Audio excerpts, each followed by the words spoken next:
ሁሌም የእናቶች ቀን ሲከበር እኔ የማስታውሰው የሞተችዋን እናቴን ነው።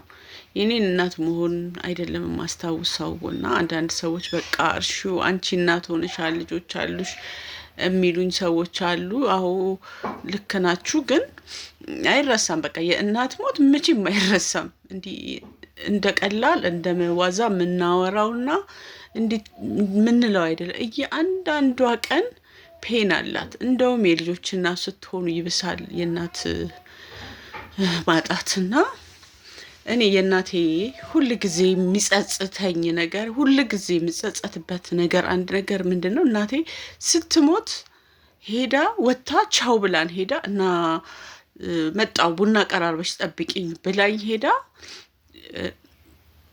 ጓደኛዋ ቤት ነው ሞተች ተብሎ የተነገረን ማለት ነው።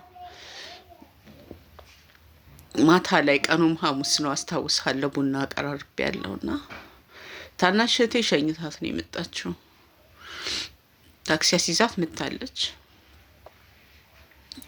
እኔ ደግሞ ቡና ቀራርቤ የጠበኳት ነው የነበረውና ማታ ላይ መሞቷ ተነገረን። ምንም አልሆነችም። ቻው ብላ ነበር ሄደችው። ቻው ብላ መጣለው ብላ አቀራርቡ ብላ ጤነኛ ነበረች ሄደችው። ማታ ግን ሞተች ተባለ። ተደወለ። ሄዱ ወንድሜና አባቴ ሬሳ ይዘውልን መጡ ማለት ነው።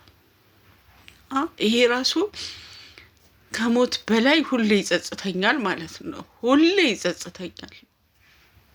የሞቷ ሚስጥር ሁሌ ይጸጽተኛል። በቃ